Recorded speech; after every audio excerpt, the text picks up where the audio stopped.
She made a silent signal to alert the Korean Mafia boss, and the very next moment, everything got changed. The morning light filtered through the tall windows of Celestial Grounds Cafe, casting geometric shadows across the polished wood floors. Evelyn Carter, Evie to everyone who knew her, wiped down the espresso machine for the third time that morning, her movements automatic after 4 years of the same routine. 26 years old, English literature degree from the University of Washington gathering metaphorical dust, student loans that would outlive her grandchildren, and a caffeine-stained apron that had become more familiar than her own reflection. This wasn't the life she'd planned. She was supposed to be teaching, maybe writing on the side, doing something that mattered. Instead, she was perfecting latte art for customers who didn't notice, and memorizing orders for regulars who didn't remember her name. "Table 7 needs water," called Jasmine, the other morning server, rushing past with a tray of breakfast sandwiches.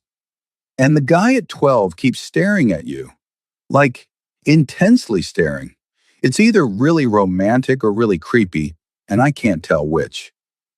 Evie glanced toward table 12 and felt her stomach do something complicated. The man sitting there was Korean, impeccably dressed in a charcoal suit that probably cost more than her monthly rent, with sharp features and dark eyes that were, indeed, fixed on her with unnerving focus. He'd been coming in every Thursday morning for the past month, always alone initially, always ordered an Americano, 2 shots, no sugar, and always left a tip that was generous without being ostentatious. But today was different. Today he had company. 4 men sat at his table, and Evie had learned to read body language in her years serving everyone from tech bros to street kids. These men moved like predators, controlled, aware, dangerous in a way that had nothing to do with how they dressed or what they ordered. Bodyguards, she'd assumed, or business associates in an industry where business meant something complicated. "Evie, seriously, he's still staring," Jasmine hissed. "Do you know him? Should I be worried? Should we call someone?" "He's just a customer," Evie said, grabbing the water pitcher. But her pulse had kicked up a notch because Jasmine was right. The man was staring, and there was something in his gaze that felt different today. Urgent, maybe, or assessing. She approached table 12 with her professional smile firmly in place, hyper-aware of the weight of 5 sets of eyes tracking her movement. "Good morning, gentlemen.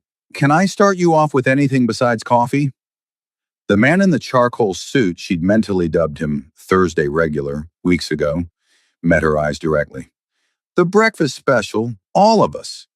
His voice was deep, accent minimal but present, and his English was too perfect, too controlled, like someone who'd learned the language through effort rather than immersion. "Coming right up." Evie poured water, moving around the table, and that's when she noticed them. 2 men at table 9, just behind Thursday regular. Asian, late 20s, wearing casual clothes that didn't quite hide the tension in their shoulders. They weren't eating, weren't drinking, just sitting, watching, with an intensity that made Evie's crisis intervention training kick in automatically.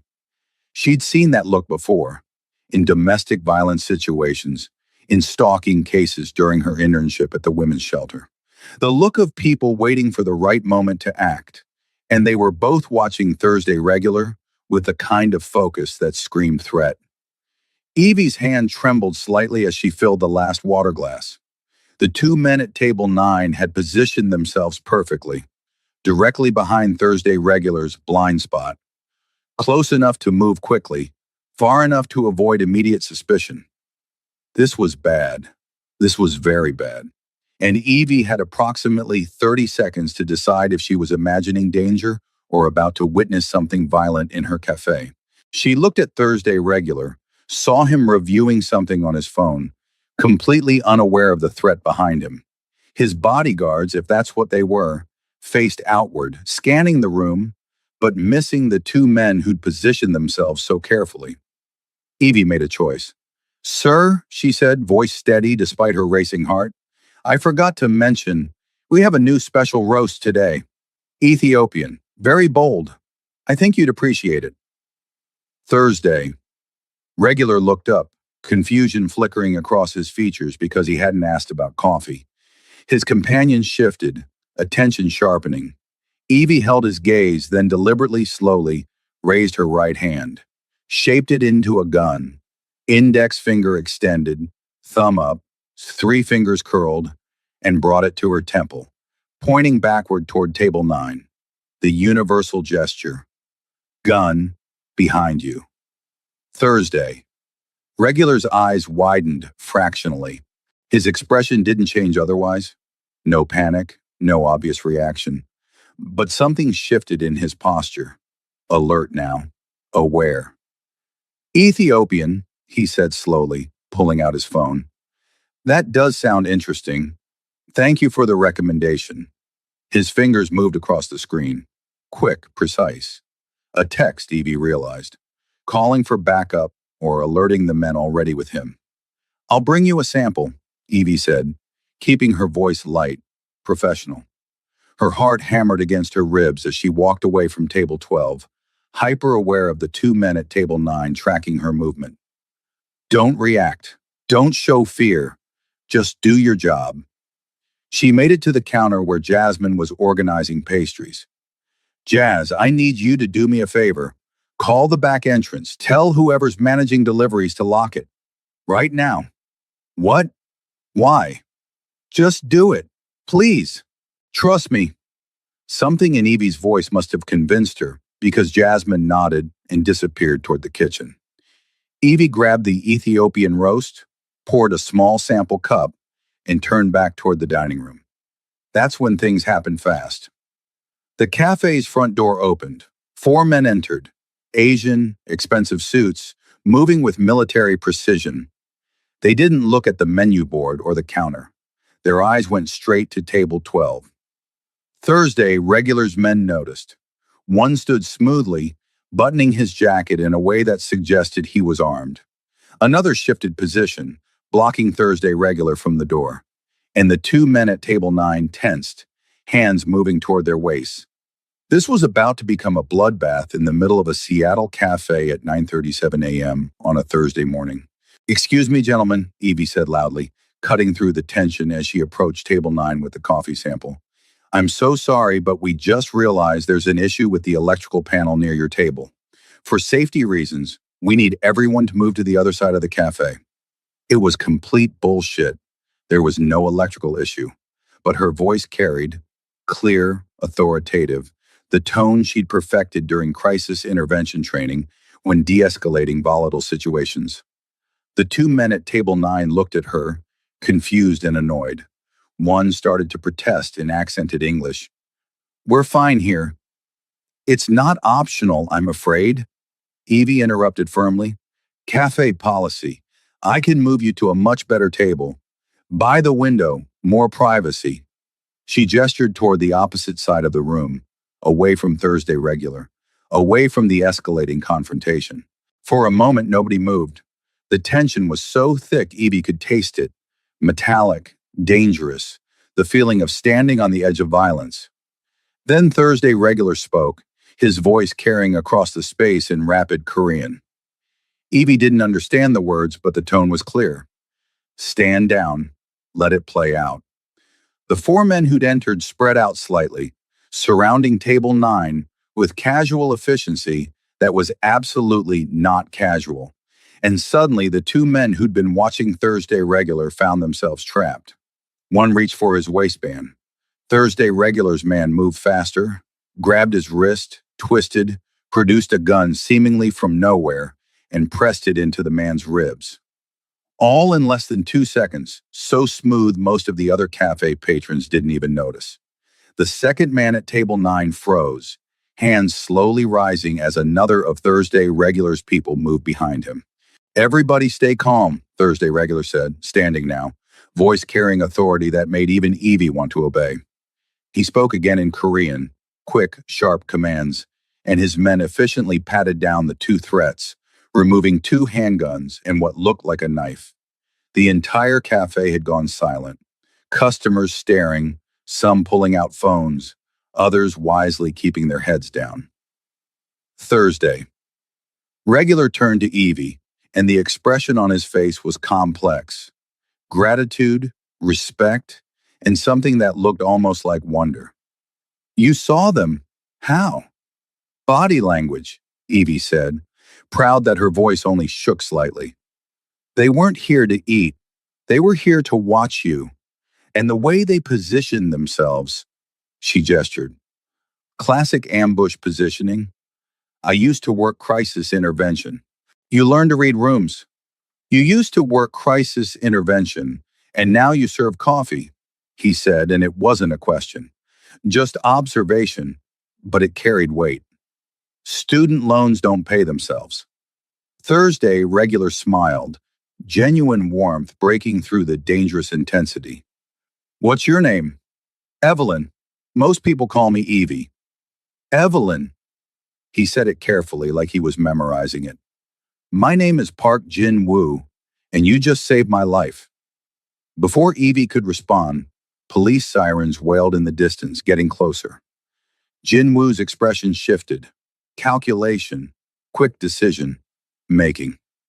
Take them out the back, he said to his men in English, gesturing to the two would-be attackers. Make sure they understand the message. Then to Evie, I need to go, but I will be back. To thank you properly. He pulled out his wallet, extracted a business card, and pressed it into her hand. Call me, anytime, for anything. You have my word. You are under my protection now. Anyone who helps Park Jin-woo becomes family. Then he was gone, his men efficiently escorting the two threats out through the kitchen exit, while Jin-woo and the four newcomers left through the front, all of them vanishing seconds before two Seattle PD cruisers pulled up outside. Evie stood in the middle of the cafe, business card in her shaking hand, customers erupting into chaos around her, and realized with absolute certainty that her life had just gotten exponentially more complicated. What? Jasmine said, appearing at her elbow. The actual fuck just happened? I think... Evie stared at the card. Embossed letters, phone number, nothing else. Just a name. Park Jin-woo. I think I just made a very powerful friend, or a very dangerous enemy. I honestly can't tell which. Girl, that man looked at you like you hung the moon. That was not enemy territory. That was I'm going to send you flowers and possibly marry you territory. Don't be ridiculous. He was just grateful I warned him about... Evie gestured vaguely at the now empty table 9. Whatever that was an assassination attempt. In our cafe. Holy shit, Evie. That was an actual assassination attempt. And you stopped it by pretending there was an electrical problem. Jasmine's voice pitched higher. We need to talk about your danger assessment skills because this is not normal. The police came in then, asking questions neither Evie nor Jasmine could adequately answer. Yes, there had been a confrontation. No, nobody was hurt. Yes, some men left through the back, but they were gone now. No, they didn't know names or details. It wasn't technically lying.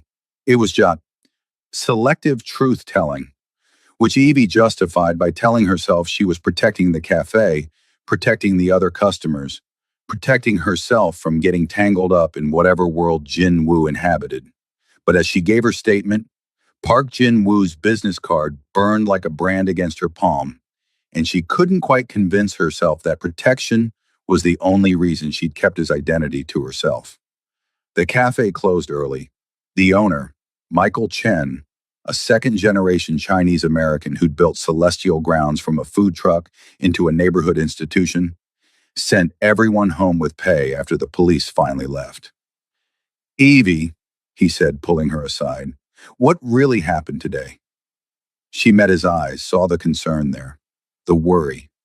Michael was a good boss, fair, kind. He deserved the truth. A regular customer was about to be attacked. I warned him. He handled it. That's all. That's not all. Michael's expression was serious. Evie, I've run this place for 12 years. I know the neighborhood, know the various interests that operate in the international district. That man, Park Jin-woo, he's not just a regular customer. Do you know who he is? No. Should I? Michael hesitated, then sighed. He's the head of one of the Korean organized crime families. Young only took over a few years ago when his father died. Reputation for being smart, strategic, less violent than his father, but no less dangerous. And now he knows your name. Ice flooded Evie's veins. Organized crime, as in Mafia. As in yes. Evie, you saved his life today. That creates a debt in their world. An obligation. Which means he ran a hand through his graying hair. Which means you're going to hear from him again. And when you do, be very, very careful. These aren't people who take no well. I wasn't trying to get involved in anything. I just saw someone in danger and reacted. I know, that's what worries me. Michael's expression was kind but sad. You're a good person, Evie. You see someone hurting, you help. But in their world, kindness gets interpreted as loyalty. Loyalty creates obligations. And obligations? He trailed off, not needing to finish. Evie walked home in a daze, Seattle's gray afternoon pressing down like a weight. Her studio apartment felt smaller than usual when she finally made it inside. Fourth floor walk-up in a building that had seen better decades, but it was hers, paid for by coffee stains and forced smiles. She pulled out Jin Woo's business card, studied it in the fading light. Just a name and number. No company, no title, nothing to indicate what he actually did. But Michael's words echoed. Organized crime. Mafia. Dangerous. She should throw the card away. Should forget this morning ever happened. Should absolutely, definitely not call a man who apparently ran a criminal empire. Her phone buzzed. Unknown number. Evie almost didn't answer, but curiosity won out. Hello? Evelyn.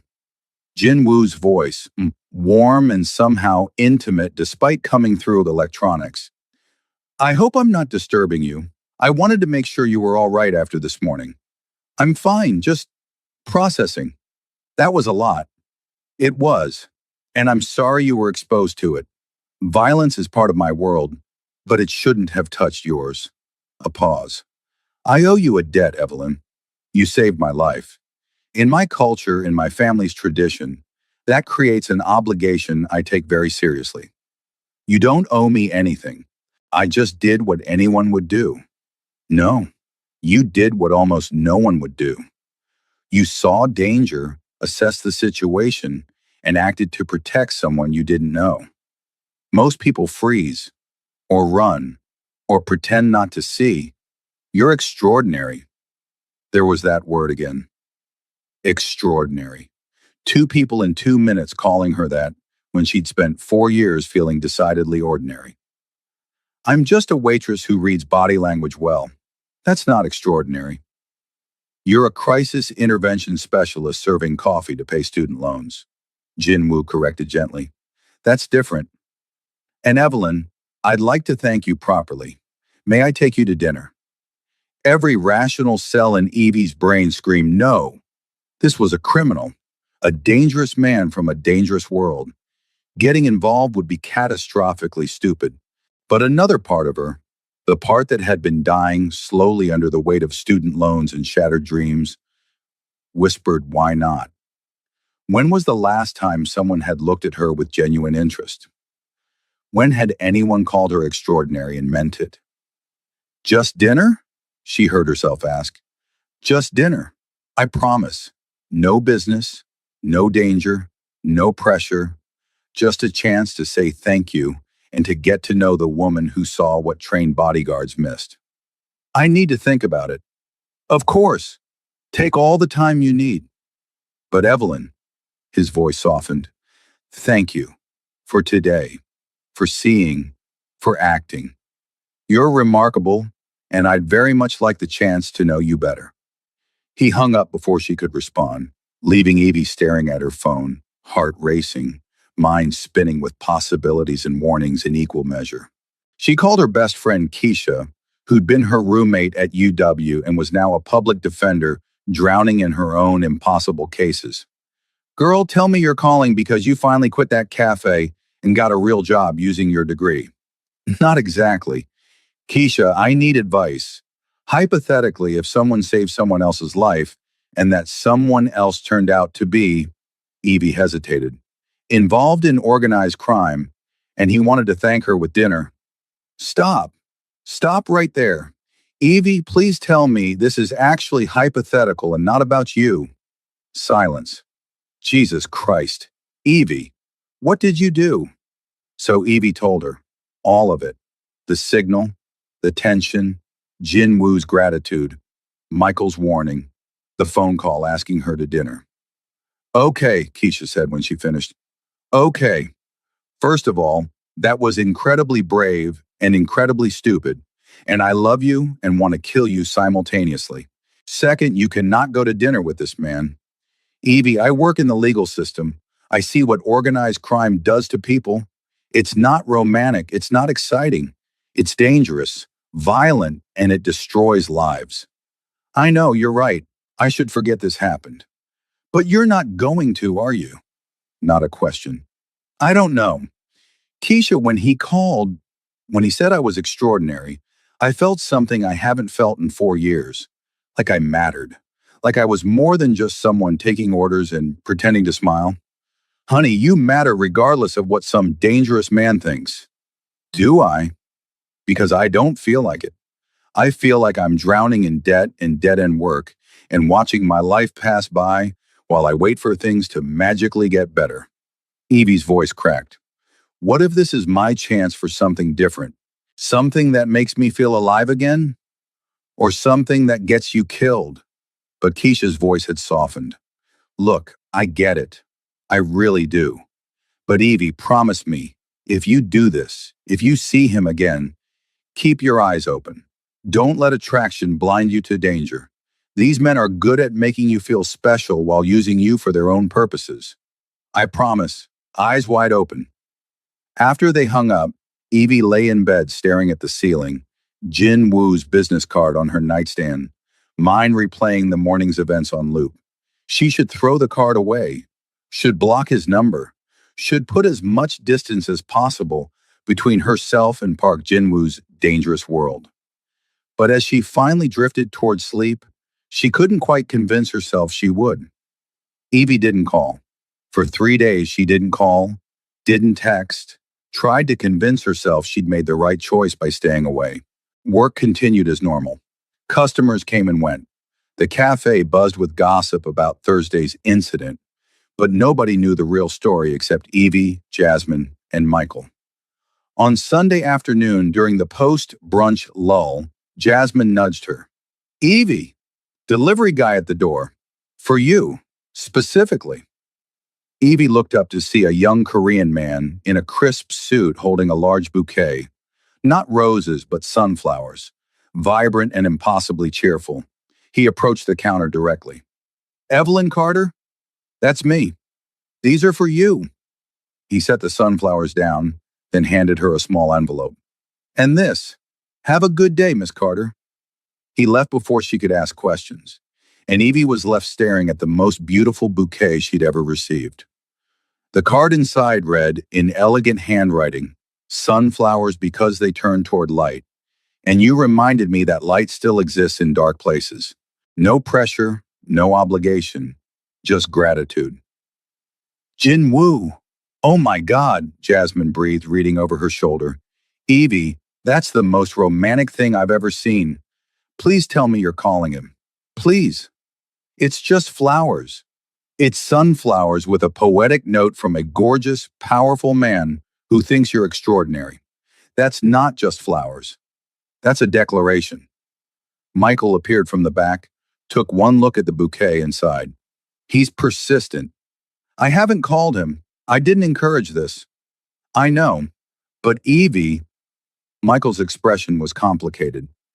In his world, gratitude requires expression. He's not trying to pressure you. He's trying to honor a debt he feels he owes. That's actually respectful in its way. You think I should see him? Evie couldn't keep the surprise from her voice. I think you're going to see him regardless of what I think. So if you're going to do it anyway, do it smart. Keep your guard up. Remember who he is, but also Michael's voice softened. Also remember that dangerous people can still be good people trapped in bad situations. Judge him by his actions, not just his reputation. That evening, Evie finally texted the number on Jin Woo's card. Thank you for the sunflowers. They're beautiful. His response came within seconds. Not as beautiful as the woman they're for. Have you thought about dinner? Evie stared at her phone for a full minute before typing. One dinner, somewhere public. To say thank you properly, tomorrow night. I know the perfect place. I'll send a car at 7. I can drive myself. I know you can. But please, let me do this properly. It matters to me. Against every bit of common sense, Evie found herself agreeing. Okay. 7 p.m. She immediately called Keisha. I'm doing something stupid. How stupid? Dinner with Jin Woo stupid. A long pause, then, okay. If you're doing this, we're doing it right. Send me all his information. Name, where you're going, when you'll be back. I want check-in texts every hour. And Evie, I love you, but if you end up dead, I'm going to kill you. That doesn't make sense. Neither does dating a crime boss, but here we are. The car that arrived Monday evening was sleek but not ostentatious. A black sedan with a professional driver who opened doors and made polite small talk without being invasive. He drove her to a restaurant in the International District. Small, intimate, the kind of place that clearly catered to those who knew about it rather than advertised. Jin Woo was waiting outside, and Evie's breath caught. He wore a dark suit, perfectly tailored, but it was his expression that arrested her. Genuine pleasure mixed with something that looked like relief. Evelyn, he said, taking her hand with old-fashioned courtesy. Thank you for coming. You look beautiful. Thank you for the sunflowers. That was thoughtful. I wanted to get something that matched who you are. Bright, warm, impossible to ignore. He smiled. Roses seemed too obvious. He led her inside, and Evie realized immediately this wasn't a typical restaurant. Private, exclusive, with a single table set in a room that felt more like someone's elegant dining room than a commercial space. I wanted somewhere we could talk freely, Jin Woo explained, pulling out her chair. Somewhere you'd feel comfortable. This is comfortable for you? Private dining rooms and... Evie gestured at the opulent surroundings. Whatever this is safety. In my world, public spaces are dangerous. Too many variables.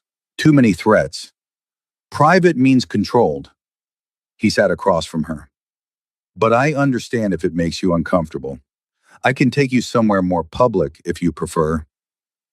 No, it's fine. Just different from anything I'm used to.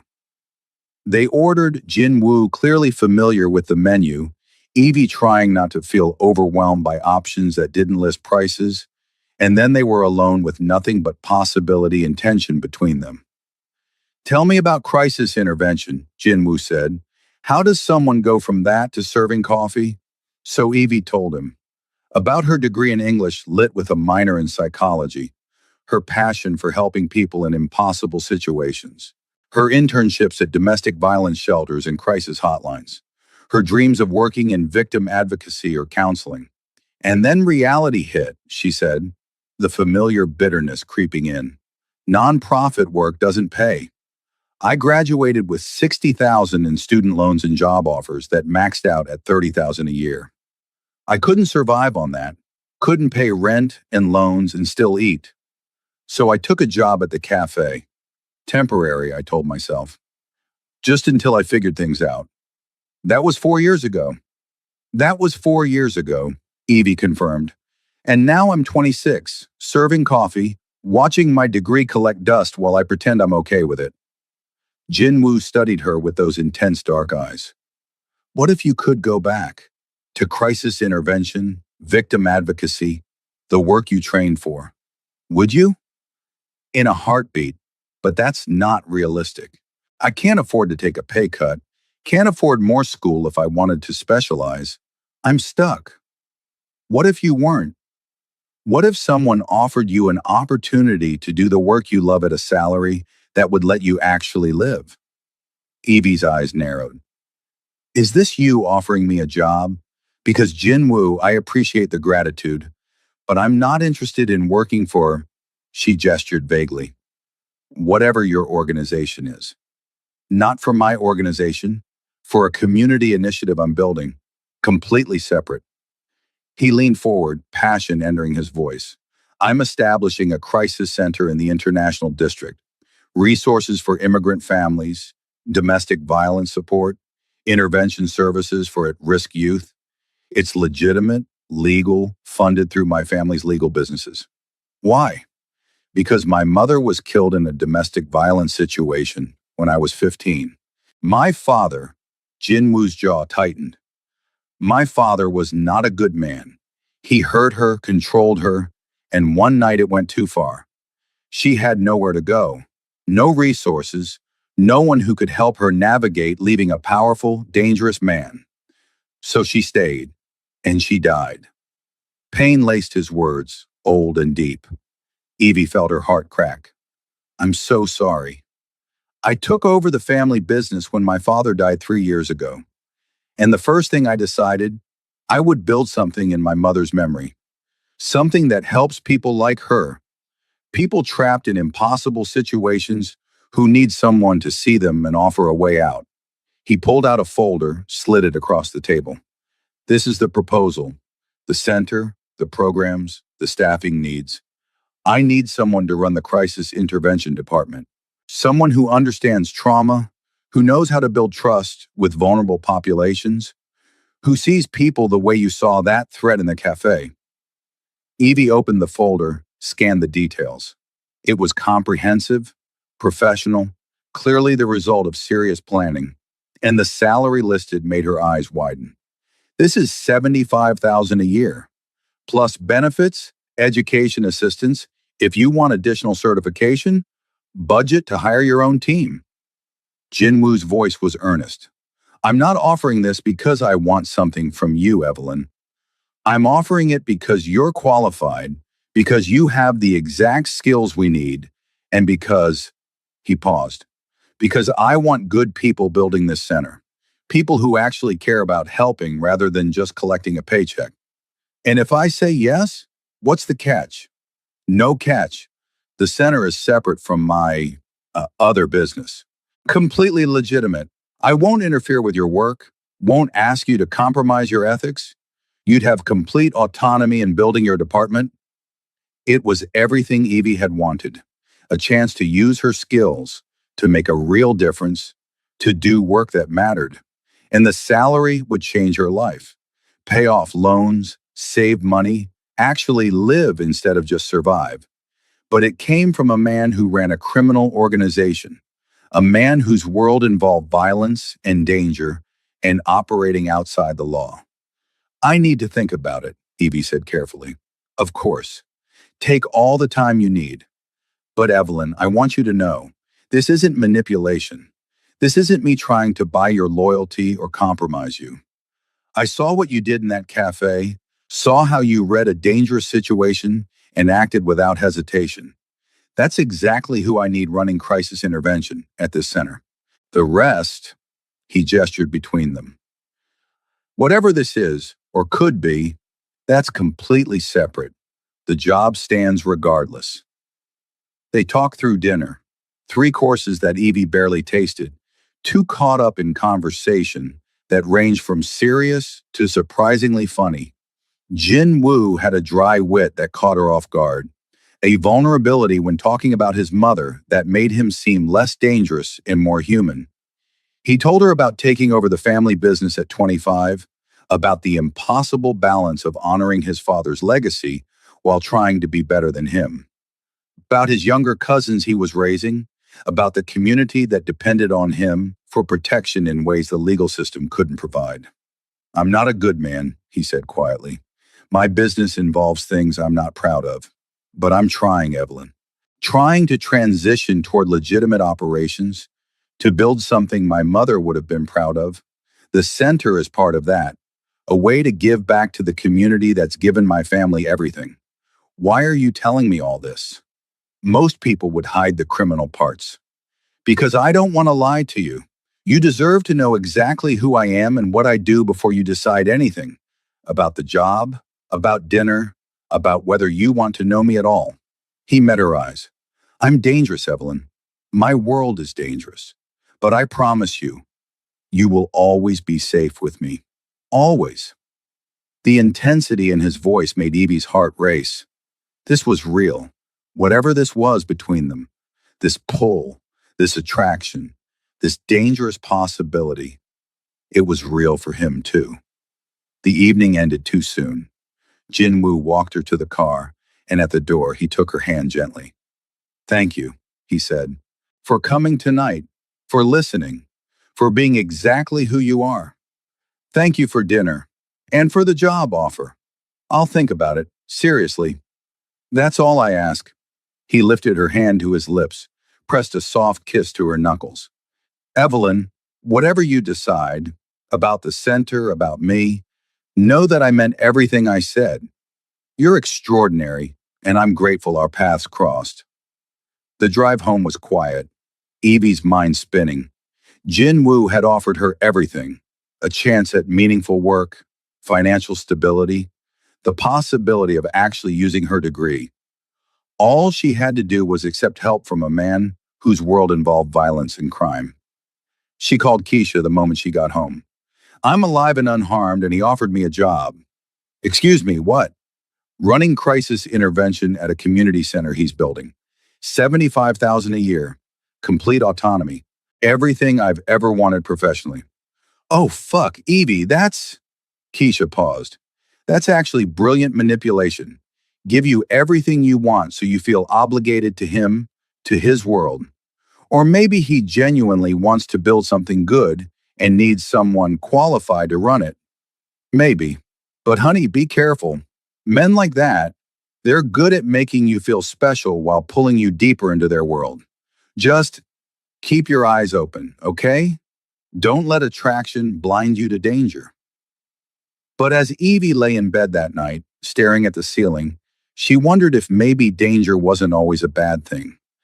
Maybe sometimes danger came wrapped in opportunity, in the possibility of actually living instead of just surviving. Maybe sometimes you had to risk everything to gain anything. Evie made her decision 3 days later. She called Jin Woo from the cafe during her afternoon break, heart pounding as the phone rang. Evelyn. He sounded pleased, hopeful. I was beginning to think you decided against it. I have conditions. Name them. Complete autonomy over my department. You don't interfere with hiring, protocols, or how I run crisis intervention. Agreed. The center stays completely separate from your criminal operations. No overlap, no using it as a front, no involving my staff in anything illegal. Absolutely. That's non-negotiable for me as well. And us, personally, we keep it professional. No mixing work with whatever this is between us. A pause, then Jin Woo said carefully, I can promise to respect your boundaries, but Evelyn, I can't promise not to want more. I'm drawn to you in ways I haven't been in years, but I'll follow your lead. Professional if that's what you need. It's what I need. For now. Then that's what you'll have. So, do we have an agreement? Evie took a deep breath, thought about 4 years of serving coffee, about dreams deferred and loans mounting, about the possibility of actually making a difference again. We have an agreement. I'll take the job. Jinwoo's relief was audible.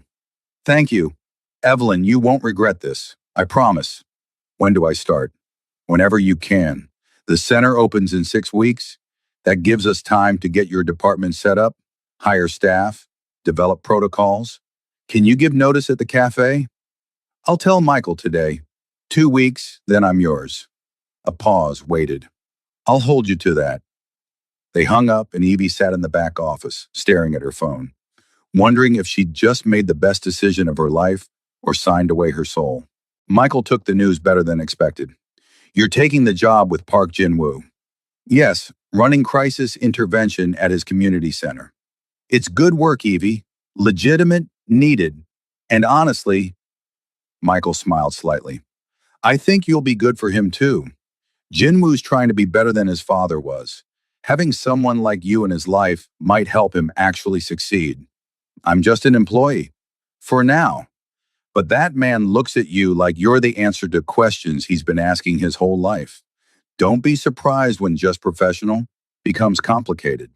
The 2 weeks passed in a blur of training Jasmine to take over her shifts, packing up her locker, saying goodbye to regulars who'd become familiar faces over 4 years. Jinwoo texted occasionally, updates about the center, questions about equipment needs, always professional but with an undercurrent of warmth that made Evie's heart do complicated things. On her last day at Celestial Grounds, Jinwoo came in person. No bodyguards, no entourage. Just him in a simple dark suit, carrying a wrapped package. Your last day, he said, approaching the counter. I wanted to mark the occasion. He handed her the package. Inside was a leather portfolio, expensive and beautiful, with her initials embossed on the front. For your new position, every crisis intervention specialist needs somewhere to keep their plans for changing the world. Evie's throat tightened. Thank you. This is perfect. You start Monday. My assistant will send you all the details. Office location, access codes, everything you need. But Evelyn? He met her eyes. I'm glad you're taking this chance. On the center, on using your skills again, and maybe eventually on me. Jin, woo, I know, professional. I'm respecting that. But I can't help hoping that someday you'll see me as more than just your boss. He left before she could respond, and Evie was left holding a portfolio and a chest full of feelings she had no idea how to process. Monday arrived gray and drizzly, typical Seattle. Evie dressed carefully, professional but not stuffy, approachable but capable, and drove to the address Jinwoo's assistant had sent. The building was in the heart of the International District, newly renovated, beautiful. The lobby directory listed the crisis center on the third floor, and Evie's heart raced as she rode the elevator up. Jinwoo was waiting in what would be her office, corner space with windows overlooking the street, desk already set up, walls painted a soothing gray-blue. Welcome, he said, smile genuine and warm, to your new kingdom.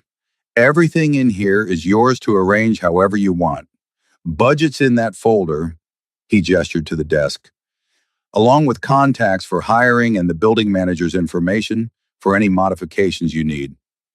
Evie walked through the space, touching the desk, looking out the windows, and felt something she hadn't in 4 years. Hope.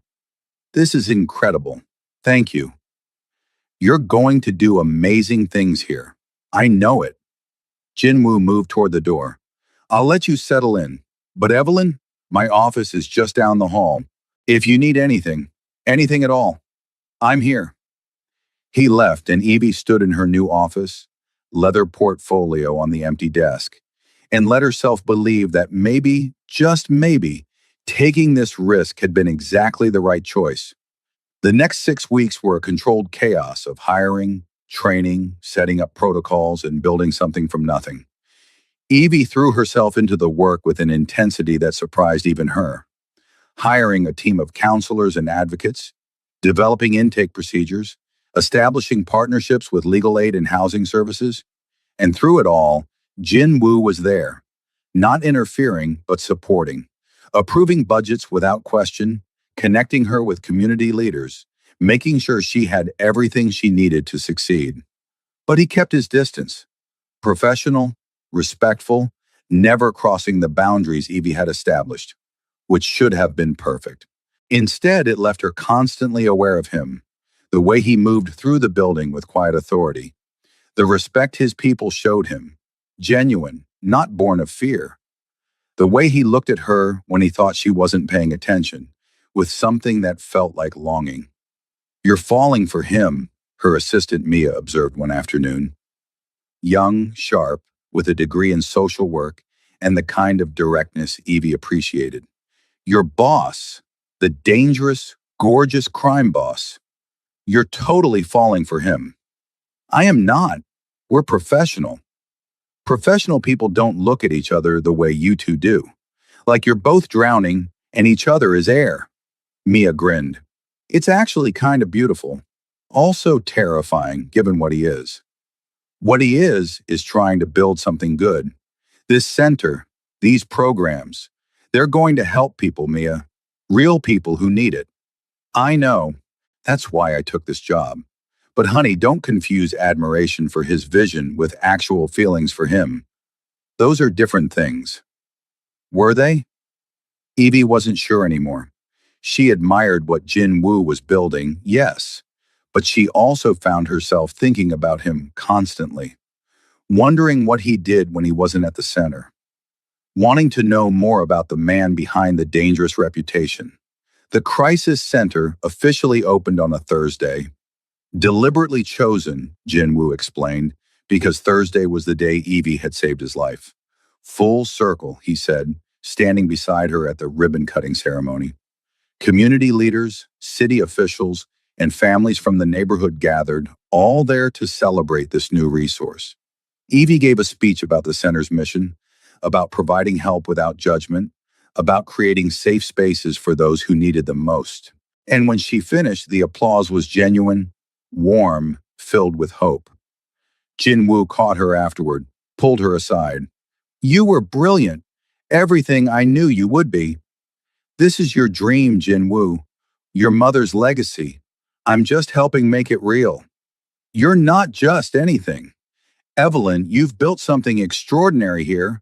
And he paused, emotion flickering across his face. I'm grateful for everything, for taking the risk, for trusting me, for being exactly who you are.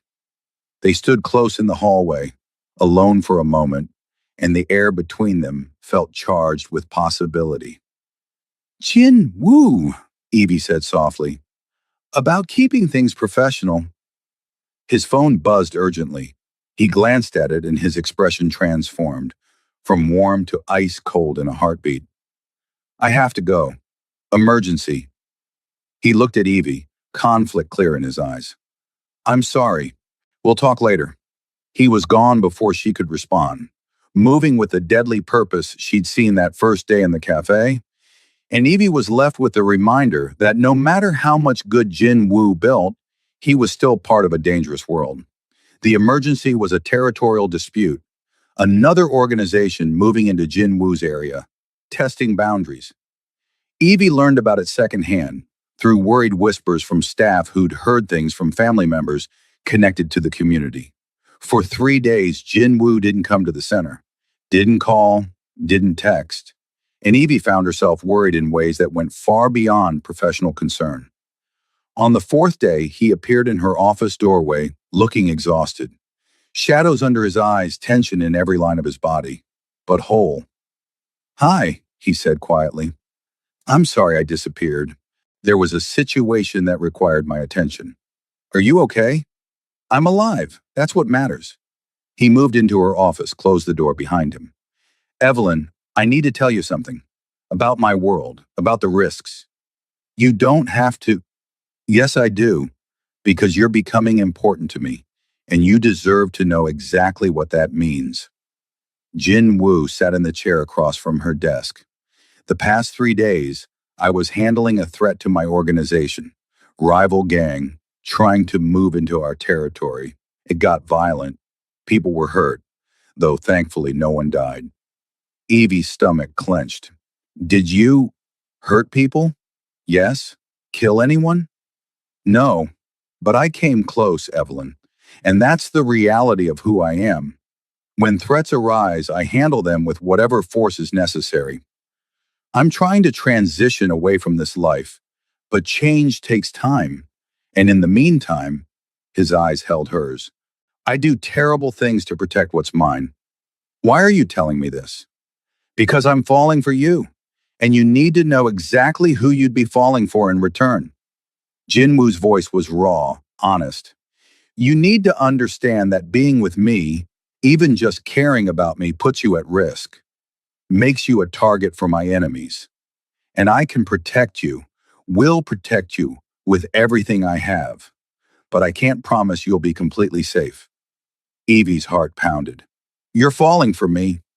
Yes, have been since you made that gun signal in the cafe. You're brave and kind and see people the way I've always wanted to be seen, as more than just what I do, as someone who could be better. He stood, moved closer. But I won't pressure you. If you want to keep things professional, I'll respect that. If you want me to stay away completely, I'll do that too. Just tell me what you need.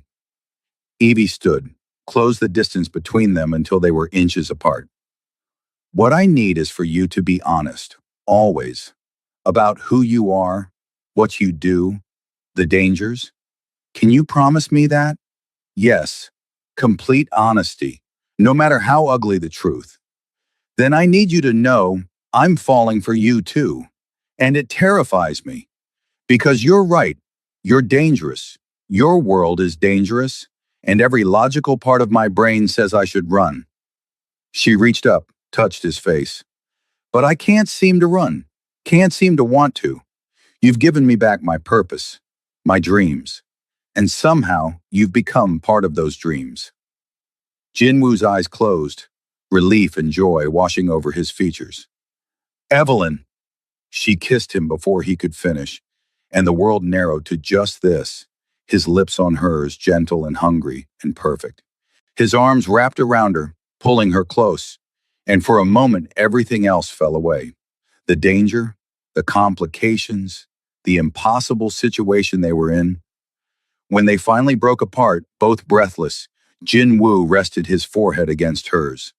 I promise, he whispered, to always be honest, to always protect you, to try every day to be worthy of someone as extraordinary as you. And I promise to see you, really see you, not just the dangerous parts, but the man trying to be better, the man building good things in the middle of impossible circumstances. They stood there holding each other, and Evie knew with absolute certainty that her life had just become infinitely more complicated. But looking at Jin Woo, at the hope and vulnerability in his eyes, she couldn't bring herself to regret it. Sometimes the most dangerous choices were also the most worthwhile.